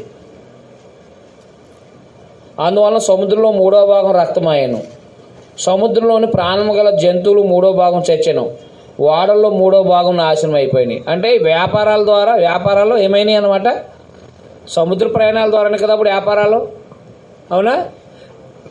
కాబట్టి ఇప్పుడు సముద్రంలో చేపలు చనిపోయినాయి. అదైందండి. సముద్రాలు చేపలు చనిపోయినాయి చాలా మట్టుకి. అప్పుడు ఏమవుద్ది? ఈ యొక్క మత్స్య వ్యాపారం అంతా ఏమైపోద్ది? పాడైపోద్ది. తర్వాత ఓడలు నాశనమైనాడా? అంటే ఓడల ద్వారానే కదా అప్పుడు వ్యాపారాలు. అంటే ఒక చోట నుండి ఒక దేశం నుండి ఒక దేశానికి సరుకులు చేరవేయాలంటే ఏది? ఓడలు. ఇప్పుడైతే ట్రైన్లు, ఫ్లైట్లు. అవునా? అప్పుడు ఓడలు అనమాట. ఈ ఓడలు ప్రయాణమై వెళ్ళి దేవుడు ఏం చేశాడంటే అర్థమైంది, పెద్ద కొండ విరగబడేటట్టుగా చేశాడు. దాంతో ఏమైపోయినాయి అంటే ఓడలు నాశనం అయిపోయినాయి. అంటే వారి వ్యాపారాలు దెబ్బతిన్నాయి. లక్షల రూపాయలైన వ్యాపారాలు ఏం చేయని దెబ్బతిన్నాయి. అది సిగ్నలా కాదా? అదొక సంకేతం, గుర్తు అనమాట. సరి చేసుకోవడానికి ఒక సిగ్నల్ అది. ఏంటి ఇలా నాశనమైన? ఎప్పుడు నాశనం అవ్వలేదు. ఏంటి ఇప్పుడు నాశనం? క్రైస్తవులను హింసపెడుతున్నందుకు నాశనమైనని అలా అర్థం చేసుకుంటే మారుతారు. అవునా? క్రైస్తవులు హింసపెట్టినందుకు ఈ సమస్యలు వచ్చినాయని ఆలోచిస్తే వాళ్ళు కూడా మారి క్రైస్తువులు అవుతారు. కానీ వీళ్ళు అలాగ ఆలోచిస్తారా? అబ్బా సముద్రం ఏం చేసిందంటే మన మీద కన్నేర చేసింది అనుకుంటారు అంతే. కానీ ఆ సిగ్నల్ ఇచ్చింది ఎవరు? దేవుడు అన్నమాట. తర్వాత నెక్స్ట్ 10వ మూడవ దూత బోర ఊదినప్పుడు దివిటి వలె మండుచున్న ఒక పెద్ద నక్షత్రం ఆకాశం నుండి రాలి నదులు 3వ భాగం మీద నీటి బొగ్గల మీద పడింది అన్నమాట. అంటే మంచినీళ్ళు కరువైపోయినాయి. అది ఆ యొక్క రోమపట్నంలో, ఆ ప్రాంతంలో, ఆ చుట్టుపక్కల రోమా ప్రభుత్వం పరిపాలిస్తున్న కాలంలో భక్తిహీనులకి ఏమైపోతున్నాయి అన్నమాట, ముందు నాశనం అంటే ఉగ్రత వచ్చే ముందు సిగ్నల్స్, మంచినీళ్ళు కరువు అయిపోయినాయి. అది ఆయన చేదైపోయిన నీళ్లు. అవునా? మరి చేదైన నీళ్ళని మా దేవుడు ఏం చేశాడు? మధురంగా చేశాడా చేయలేదా? అయితే వీళ్ళకి ఎందుకు చేదు చేశాడు? మధురంగా ఉన్న నీళ్ళని ఎందుకు చేదు చేశాడు? మార్చుకోవడానికి. చూడండి అక్కడ, ఆ నక్షత్రం మాచిపత్రి అని పేరు. అందువల్ల నీళ్ళలో 3వ భాగం మాచిపత్రి అయిన అంటే చేదైను. నీళ్లు చేదైపోయినందున వాటి వల్ల మనుషుల్లో అనేకులు చచ్చిపోయారంట. చూడండి, అక్కడక్కడ మనకి కల్తీ జరిగింది. వాటర్ వల్ల సమస్యలు ఏర్పడి చాలామంది చనిపోయారని వినపడుతుంది. అవునా? అది సిగ్నల్, దేవుడు చూపించిన సిగ్నల్ మార్చుకోవడానికి. అది దేవుడు చూపించిన సిగ్నల్ మార్చుకోవడానికి. అర్థమైందా? హెచ్చరికలు అనమాట. హెచ్చరిక, మార్చుకో అని హెచ్చరిక. కాబట్టి రోమా ప్రభుత్వంలో ఉన్న భక్తిహీనులకి దేవుడు నీళ్లు లేకుండా చేశాడు. నీళ్లు చేదైపోయేలాగా చేశాడు. అంటే నీళ్లు చేదైపోయేలాగా చేశాడు. దానివల్ల ఎంతోమంది చనిపోయారంటండి. అప్పుడు ప్రభుత్వం ఏం చేయాలా? మార్చుకోవాలి. మనము క్రైస్తువులు హింసపెడుతున్నందువల్లే ఈ నీళ్లు మనలో ఉన్న చాలామంది భక్తిహీనులు లేకపోతే విగ్రహారాధికులు చాలామంది చనిపోయారు. క్రైస్తువులు మాత్రం బ్రతుకున్నారు. మనలో ఏంటి మంచినీళ్ళు తాగిలా చచ్చిపోయారని చెప్పేసి ఆలోచించి ఏం చేయాలి? వాళ్ళు క్రైస్తవాన్ని శిక్షించడం మానేయాలి. కానీ అలాంటివి ఆలోచించకపోతే పోనీ క్రైస్తవాన్ని నాశనం చేయాలని చెప్పేసి రోమా ప్రభుత్వం నిర్ణయం చేసుకుందన్నమాట. మీకు అర్థమైందా? రైట్. కాబట్టి మంచినీళ్ళు లేకపోవడం ద్వారా, మంచినీళ్ళు చేదైపోవడం ద్వారా చాలామంది చనిపోయారనమాట. లోకాసువార్త 13వ అధ్యాయంలో మీరు చదివితే గోపురం పడి చచ్చిపోయారు యెరూషలేంలో. వాళ్ళు మారు మనసు పొందాలి మీరు అని చెప్తాడు. సిగ్నల్ అనమాట. రాజకీయంలో కొంతమందిని చంపేశారు. ఇప్పుడు రాజకీయంలో కూడా అలా జరుగుతుందా లేదా? రాజకీయంలో కొంతమంది చంపుతున్నారా లేదా? రాజకీయంలో చంపుతున్నారు మార్చుకోవడం కోసం. వాళ్ళు చంపారంటే మిగతా వాళ్ళు మార్చుకోవడం కోసం. ప్రభు చెప్పాడు మారు మనసు పొందడానికి అని. అలాగా ఈ రోమా ప్రభుత్వం క్రైస్తవులను హింసపెడుతున్నందున దేవుడు వారికి ముందు నాశనం చేయక ముందు ఇలాంటి సంకేతకాలని ఇచ్చాడనమాట. చాలామంది చనిపోయారంటండి. చాలామంది చనిపోయారు. తర్వాత 12వ వచనం, 4వ దూత బోర ఊదినప్పుడు సూర్యచంద్ర నక్షత్రంలో 3వ భాగం చీకటి కమ్మునట్లు, పగటిలో 3వ భాగం సూర్యుడు ప్రకాశింపుకున్నట్లు, రాత్రిలో 3వ భాగం చంద్రుడు నక్షత్రంలో ప్రకాశింపుకున్నట్లు వాటిలో 3వ భాగం కొట్టబడింది. అంటే అర్థమేంటి? కాలక్రమాన్ని ఏం చేశాడు? వర్షాకాలంలో ఒకసారి ఎండాకాలంలో వర్షాలు కురిసి శీతాకాలంలో వర్షాలు కురిసేటట్టుగా ఉంటే కాలక్రమం ఏమైంది? మార్చబడింది. అలాగా ఈ యొక్క కాలక్రమాన్ని మార్చడం ద్వారా చూడండి, ఎండాకాలంలో వర్షాలు కురిసినాయి అనుకోండి, చాలా నష్టం అవుతుంది. ఎండాకాలంలో ఎండలో, వర్షాకాలంలో వర్షాలు, ఎండాకాలంలో ఎండలో, వర్షాకాలంలో వర్షాలు కురిపించబడితేనే కదా. కాబట్టి ఈ యొక్క కాలక్రమాన్ని దేవుడు మార్చడం ద్వారా వాళ్ళు చాలా ఇబ్బందులు అనుభవించారన్నమాట. మరియు నేను చూడగా ఆకాశ మధ్యమునున్న ఒక పక్షిరాజు ఎగురుచు బోర్లు ఊదబోచున్న 3 దూతల బోర్ల శబ్దములను బట్టి భూనివాసులకు అయ్యో. భూనివాసులు అనే మాట వాడబడినప్పుడు ఎవరు? రైట్, మర్చిపోకండి. భూనివాసులకు అయ్యో, అయ్యో అయ్యో అని గొప్ప స్వరంతో చెప్పుట వింటిని. అంటే ఈ సంకేతకాల ద్వారా భూనివాసులకి ఏమి రాబోతుందన్నమాట? శిక్ష రాబోతుందని చెప్పేసి భూనివాసులకి అయ్యో అయ్యో అని గొప్ప స్వరంతో చెప్పుట వింటిని అన్నమాట. కాబట్టి పక్షిరాజు అదైందా ఇక్కడ ఒక పక్షిరాజు యొక్క ఒక శాపానికి ఒక సంకేతంగా ఉన్నాడు ఇక్కడ. అర్థమైందా? శాపానికి వేగంగా ఉన్నాడు అనమాట. ఆకాశమందులో పక్షిరాజు ఎగురుచు బోర్లు ఓదవచ్చున్న 3 దూతలు. మనకేంటి కాకి, ఏదైనా కాకి అరితే చాలు ఎవడైనా పోతాడేమో లేకపోతే ఎవడైనా వస్తాడేమో, ఇలాంటివన్నీ మన సంకేతకాలి. అవునా? ఏం అరవకూడదంట. మీకు ఇక్కడ ఏది అరవకూడదు? మీ ఏరియాలో ఏది అరితే చికెను అంటే నా స్కీడ్ వస్తుంది. మా ఊరిలోనైతే కాకి అరుతుందంటే ఎవడో పోయి ఉంటాడో అందుకే అరుతుంది, ఏదో వస్తుంది సమాచారం అని చెప్పేసి అనుకునేవారు. లేకపోతే ఎవడైనా చుట్టమొస్తున్నాడనో ఏదో మొత్తం మీద ఏదో సంకేతం అనమాట. ఇప్పుడు ఈ పక్షిరాజు ద్వారా ఈ పక్షిరాజు సంకేతంగా ఏమై ఉన్నాడంటే భక్తిహీనుల మీద, రోమా ప్రభుత్వంలో ఉన్న భక్తిహీనుల మీదకి ఏం రాబోతుంది? అది అయ్యో అయ్యో అయ్యో నాశనం రాబోతుందని చెప్పాడు అనమాట.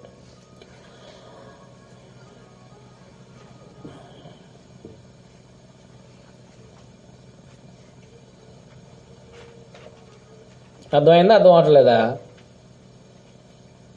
రైట్. 9 అది కంటిన్యూషన్ అనమాట. ఈ 7 బోర్లకు సమాప్తం అవ్వలేదు కదా. సంకేతకాలు అనేవి 7 కాదు, సంపూర్ణంగా వాళ్ళ మీదకి అనేక సంకేతకాలు వస్తాయి. సిగ్నల్స్ వస్తాయి. ఏమేమి సిగ్నల్స్ వస్తాయంటే, ఒకటి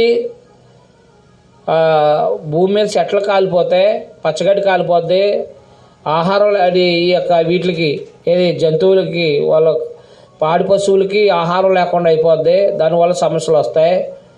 రెండోది వాడలు అంటే వ్యాపారాలు దెబ్బతింటాయి, అయినా వాళ్ళు మారరు. ఆ తర్వాత నీళ్లు చేదైపోతాయి, దానివల్ల చాలామంది చనిపోతారు. అయినా కానీ వాళ్ళు ఆ సిగ్నల్ చూసినా కానీ మారకపోవడం వల్ల మారకపోవచ్చు, కానీ సిగ్నల్ దేవుడు ఇస్తున్నాడు. అలాగే 9వ అధ్యాయంలో మరొక సిగ్నల్, 9వ అధ్యాయంలో మరొక సిగ్నల్ అనమాట. ఏంటి మరొక సిగ్నల్ అంటే చదువుదాం. 5వ దూత బోరు ఊదినప్పుడు ఆకాశం నుండి రాలిన ఒక నక్షత్రాన్ని చూచితిని. అగాధం యొక్క తాళం చెవి అతనికి ఇవ్వబడెను. అతడు అగాధం తెరవగా అగాధం నుండి లేచెను.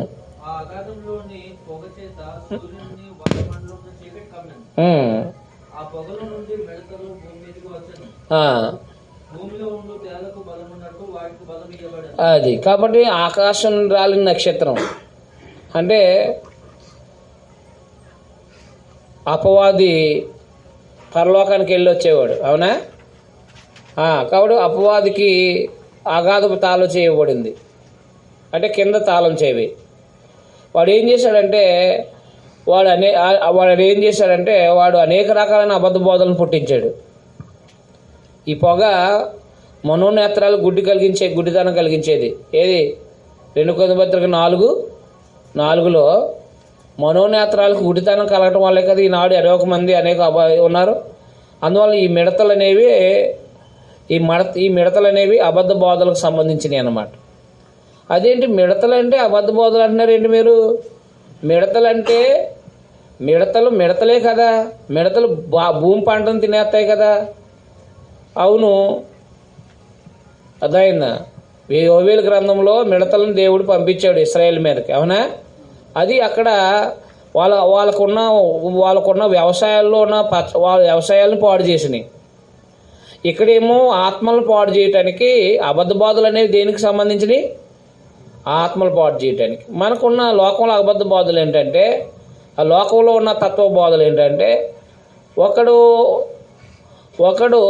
సరిగ్గా అంటే వాడు సరిగ్గా బతకపోతే వచ్చే జన్మలో కుక్క పందిగా పుడతాడని, లేకపోతే ఒకడు ఏడేడు జన్మలకి ఏడు జన్మలు ఉన్నాయని, అవునా, చనిపోయిన తర్వాత మళ్ళీ రంభా ఊర్వశుల దగ్గరికి వెళ్తారని, అవునా అవునా కదా, ఇలాంటి నానా రకాలైన అబద్ధ బోధలు లోకంలో కొనసాగుతూ ఉన్నాయన్నమాట.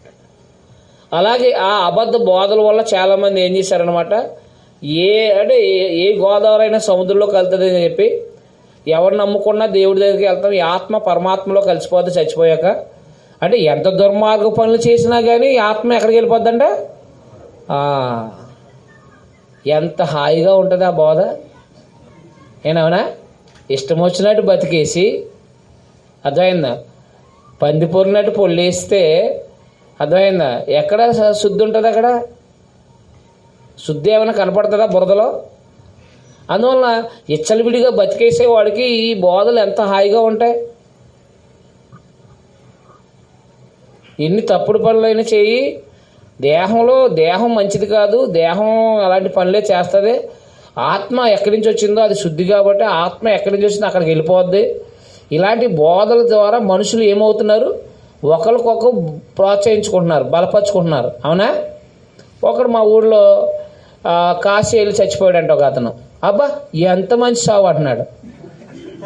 కాశీ వెళ్ళి చచ్చిపోతే ఏంటంట సావు అంట. అంటే మిగతా వాడు ఎక్కడ చచ్చిపోయినా ఆడు సావు మంచి సావు కాదు, డైరెక్ట్గా వెళ్ళిపోతాడు అంటున్నాడు అక్కడ. అంటే ఇప్పుడు మనుషులందరూ ఏం చేయాలన్నమాట, కాశీ వెళ్ళి సావాలి.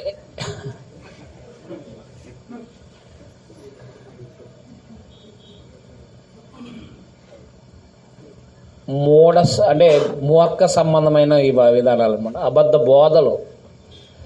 అర్థమైందా? ఈ భక్తిహీనుల మీదకి, రోమా ప్రభుత్వంలో ఉన్న భక్తిహీనుల మీదకి అపవాదిని వదిలాడు దేవుడు.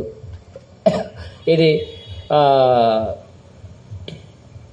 అపవాది ద్వారా అప్పగించేశాడు అనమాట. అపవాదికి అప్పగించేశాడు. ఆల్రెడీ అపవాది అప్పగిస్తాడు, ఆల్రెడీ అపవాది రోమ ప్రభుత్వం వాడుకొని వస్తున్నాడు.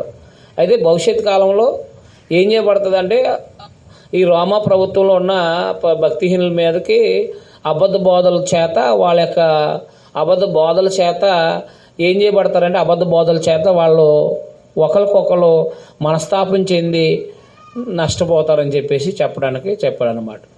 మీరు మిడతలు అన్నారు, మళ్ళీ అది అన్నారు. అంటే మిడతలు ఏంటో చూద్దాం ఒకసారి.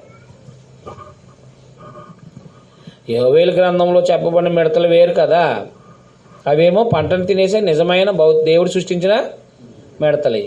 ఇదేమో ఈ కింద చెప్పాడు కదా, వాడు పాతాళపు దూత, వాడికి రాజుగా ఉన్నాడు. ఎబ్రి భాషలో వానికి అబుద్దెన్ అని పేరు, గ్రీస్ దేశ భాషలో వానికి పేరు అపోల్లో అని పేరు. అంటే అపోల్లో అంటే నాశనం చేయటం, ఎబ్రి భాషలో అబద్ధం అంటే నాశనం చేయటం అనమాట.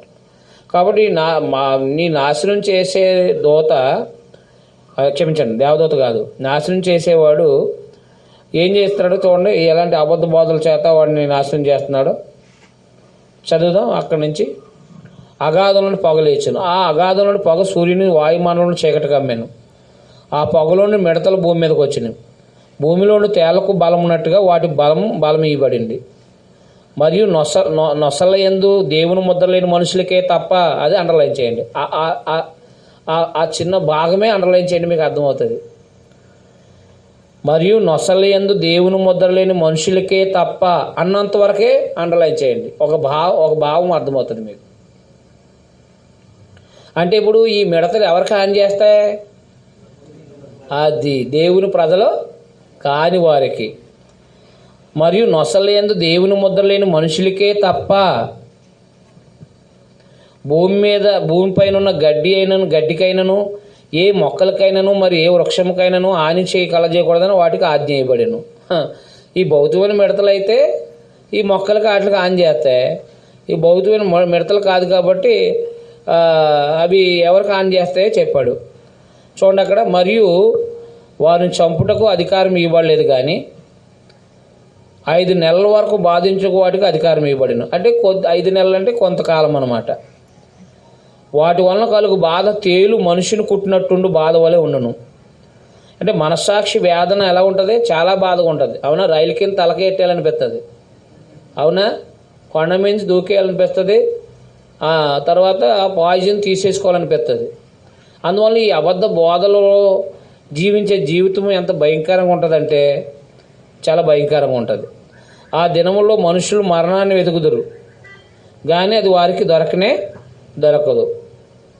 చావాలని ఆశపడుదురు, కానీ మరణం వారి యొద్ద నుండి పారిపోవును. ఆ మిడతల రూపములు యుద్ధమునకు సిద్ధపడిన గుర్రములు పోలి ఉన్నవి. మిడతలు ఎలా ఉన్నాయంట? గుర్రాలను పోలి ఉన్నాయంట.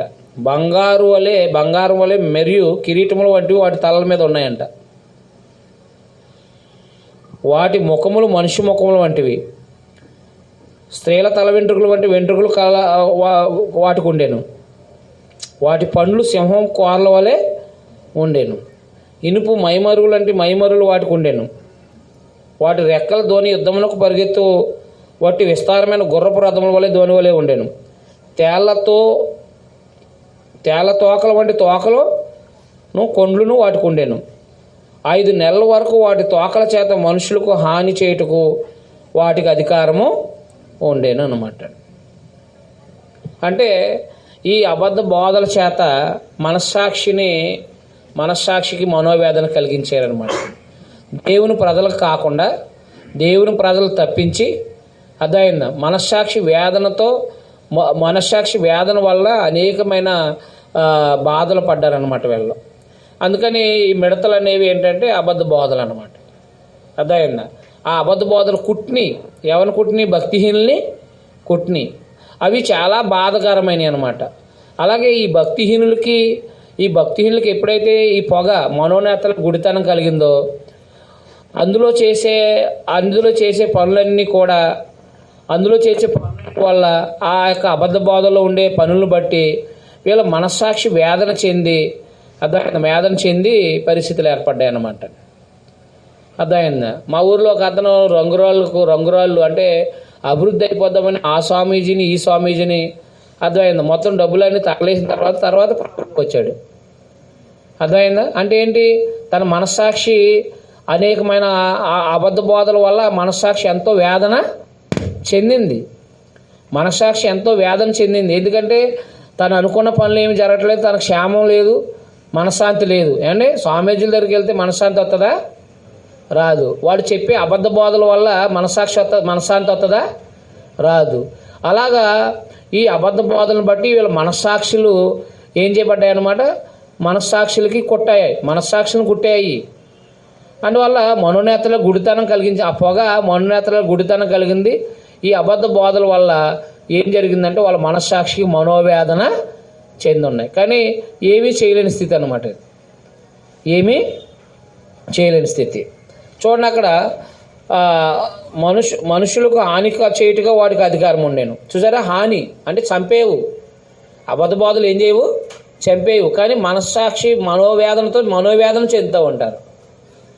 ఆ అబద్ధ బోధల వల్ల ఏమవుతారు? మనోవేదన చెందుతూ ఉంటారన్నమాట.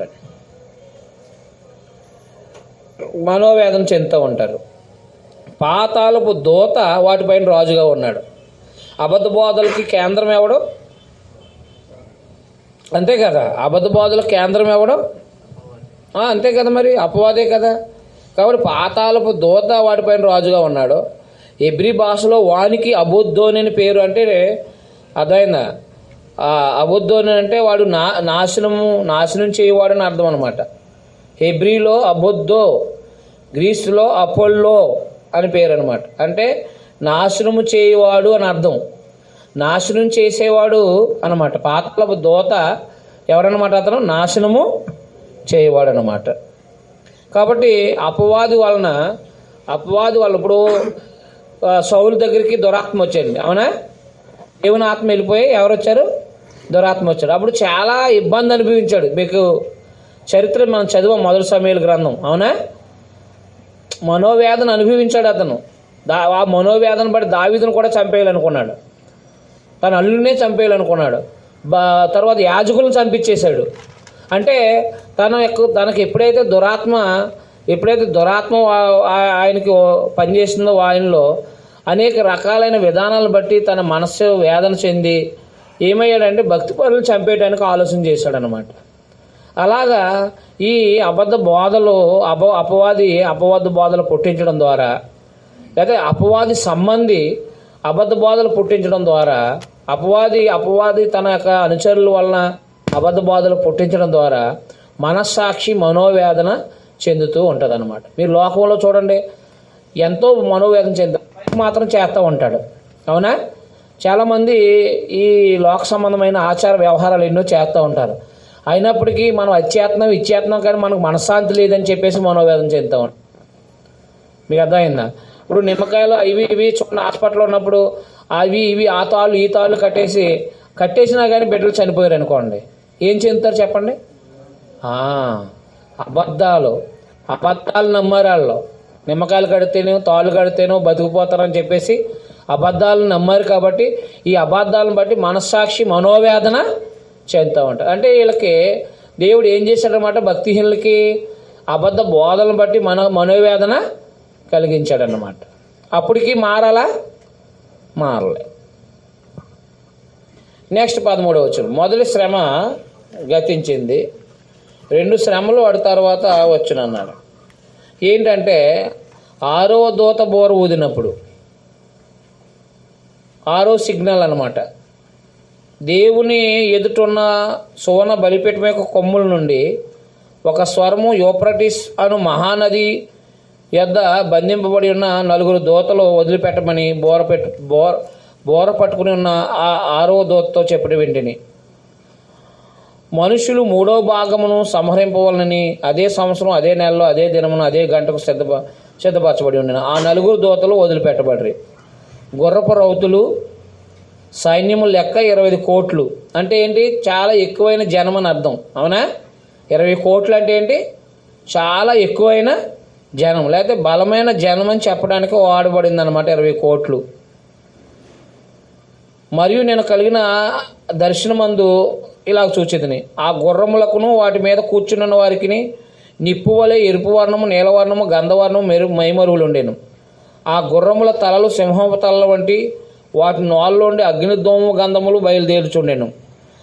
ఈ 3 దెబ్బల చేత అనగా వీటి నోళ్ళలో నుండి బయలువెడుచున్న అగ్నిదోమ గంధకాల చేత మనుషుల్లో 3వ భాగం చంపబడింది అనమాట. అంటే అర్థం ఏంటి?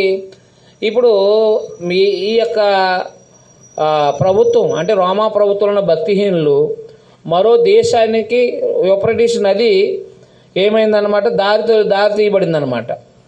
ఏం చేయబడ్డది? యూఫ్రటీస్ నది ఎప్పుడైతే యూఫ్రటీస్ నదిని అవతల ఉన్న పార్టీలు ఉన్నారో వీళ్ళ రోమిలకు లోబడలేదు. ప్రపంచాన్ని పరిపాలిస్తున్నా వీళ్ళ రోమిలకి భయపడలేదు వీళ్ళు. అంటే బలమైన సైన్యం చేత ఈ రోమా ప్రభుత్వాన్ని జయించిన వాళ్ళు వీళ్ళే, పార్టీలే. అందుకని అక్కడ ఏం చెప్తున్నాడంటే చూడండి, అక్కడ అగ్నిదోమ గంధకాలు బయలువెళ్ళుచున్నాను. ఈ 3 దెబ్బల చేత అనగా వీటి నాలుగులోని బయలువెళ్ళుచున్న అగ్నిదోమ గంధకాల చేత మనుషుల్లో 3వ భాగం చంపబడింది. ఆ గుర్రముల బలం వాటి నోళ్ళ ఎందును వాడి తోకల ఎందు ఉన్నది. ఎందుకనగా వాటి తోకలు పాముల వలె ఉండి తలలో కలిగినవై ఉన్నందున వాడి చేత అవి హాని చేయను. ఈ దెబ్బల చేత సావక మిగిలిన జనులు దయ్యాలను చూడను వినను నడవని శక్తి లేని బంగారు వెండి కంచు రాయి కర్రలతో చేయబడిన తమ హస్తకృతములైన విగ్రహాలను పూజింపకున్న విడిచిపెట్టినట్లు మారు మనసు పొందలేదు. అది అండర్లైన్ చేయండి. అంటే దేవుడు ఇన్ని సిగ్నల్స్ ఇచ్చినా అది అలాగే మన జీవితంలో కూడా ఎన్నో ఒకవేళ తెలియక తప్పు చేస్తున్నప్పుడు సిగ్నల్స్ వస్తాయి, మార్చుకుంటూ ఉండాలి. సిగ్నల్స్ ఇచ్చినా కానీ మార్చుకోకపోతే ఖడ్గం అంటే మరణం. దేవుడు వీళ్ళకి వ్యాపారాలని దెబ్బతీసి వ్యాపారాలు పోయేలాగా చేశాడు. అలాగే జంతువులకి ఈ యొక్క చెట్లు పంటలు లేకుండా చేసి పడేశాడు. అయినప్పటికీ నీళ్లు చేయదేటం చేశాడు. కొంతమంది మరణించారు. అలాగే మనస్సాక్షి వేదన కలిగించబడ్డాయి. అర్థమైందా? కాబట్టి మనస్సాక్షి వేదన చెందారు, అయినప్పటికీ మారలేదు వీళ్ళు. అలాగే పక్కనున్న అంటే ఈ యూఫ్రటీస్ నదిని పక్కనున్న పార్టీలు వచ్చి వీళ్ళని ఏం చేశారంటే శిక్షించారు. ఎవరిని? వీళ్ళని, లోమలో ఉన్న వాళ్ళని. అయినప్పటికీ వీళ్ళు ఏమవ్వలేదన్నమాట, మారలేదంటారు. పక్క దేశం చేత హెచ్చరికలు జరిగించబడ్డాయి, చంపబడ్డారు కొంతమంది, అయినప్పటికీ వీళ్ళు ఏమవ్వలేదు, మారలేదంటారు. విగ్రహాలు పూజింపకుండా విడిచిపెట్టినట్లు మారు మనసు పొందలేదు. మరి విగ్రహాలు పూజించడం బట్టే కదా క్రైస్తవులు ఏం చెందుతున్నారు. మరియు తాము చేయుచున్న నరహత్యలు, మాయామంత్రములు, జారస్వరత్వములు చేయకున్నట్లు వారు మారు మనసు పొందిన వారు వారు అనమాట. అప్పుడు ఎంతోమందిని చంపేస్తున్నారు, నరహత్యలు చేస్తున్నారు, మాయామంత్రాలు, జారత్వాలు జరుగుతున్నాయి. అయినప్పటికీ ఇన్ని సిగ్నల్స్ ఇచ్చినా కానీ వీళ్ళు ఏమవ్వలేదు, వీళ్ళ స్వభావాన్ని మార్చుకోలేదు అన్నమాట. అంతవరకు చెప్పబడింది అన్నమాట. అర్థమైందా? తర్వాత ఏడో బోర అంటే మరో సిగ్నల్స్ చెప్పబడలేదు, మధ్యలో కొంత విరామం చెప్పబడింది అన్నమాట. అంటే మరికొంత సందేశము చెప్పబడింది. ఏంటంటే ఏం సందేశం చెప్పబడిందో మనం మళ్ళీ బ్రేక్ తీసుకున్న తర్వాత మాట్లాడదాం. 9వ అధ్యాయము అబద్ధ బోధల చేత వారు మనస్సాక్షి వేదన చెందినను, అలాగే పక్కనున్న దేశస్తుల చేత వాళ్ళు చంపబడినను వారు మారు మనసు పొందలేదు అన్నమాట. సిగ్నల్స్ ఇచ్చినప్పుడు మారు మనసు పొందకపోతే దేవుడు తీసేస్తాడు భూమి మీద నుంచి, మర్చిపోకండి. అందువల్ల లోకంలో భక్తిహీనులు కానీ లోకంలో విగ్రహారాధనకు కూడా దేవుడు ఏం చేస్తాడు, సిగ్నల్స్ ఇస్తాడు. అర్థమైందా? సిగ్నల్స్ ఇస్తాడు. చేసే తప్పుడు పనులను బట్టి హాస్పిటల్కి పంపడము, అర్థమైందా, యాక్సిడెంట్ అయ్యి కాలు ఎరగడమో చెయ్యడమో, ఇలాంటి సిగ్నల్స్ ఇస్తాడు దేవుడు.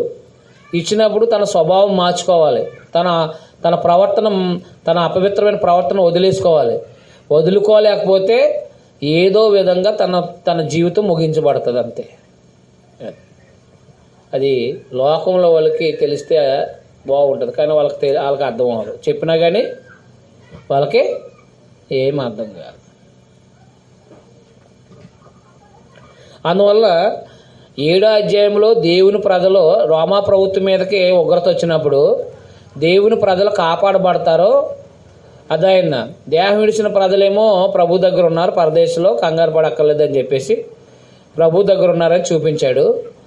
8వ అధ్యాయంలో దేవుని ప్రజలు హింసిస్తున్న ఈ భక్తిహీనులైనటువంటి వాళ్ళందరి మీదకి, అనగా రోమా ప్రభుత్వంలో ఉన్న ఆ విగ్రహారాధన చేస్తున్న వాళ్ళందరి మీదకి దేవుడు మార్చుకోవడానికి వారి వ్యాపారాలని, వారి యొక్క వ్యవసాయాలని, అలాగే వారి యొక్క మంచినీళ్ళని పాడు చేయడం ద్వారా మార్చుకోవడానికి అవకాశాలు ఇచ్చాడు.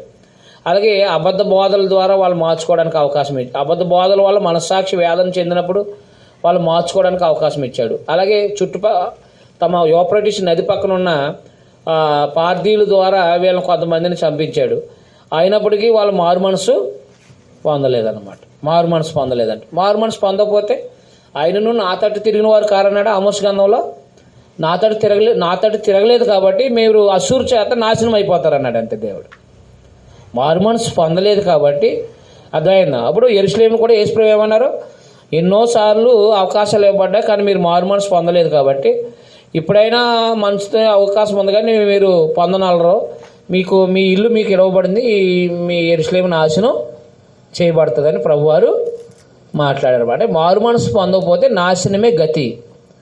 అర్థమైందా. సిగ్నల్ ఇచ్చినప్పుడు మారు మనసు పొందకపోతే ఏమవుతుంది, నాశనమే గతి అన్నమాట. అలాగే ఈ రోమా ప్రభుత్వంలో ఉన్న భక్తిహీనుల గతి కూడా అలాగే సాగుతుంది అని చెప్పేసి చెప్పడం జరిగిందన్నమాట.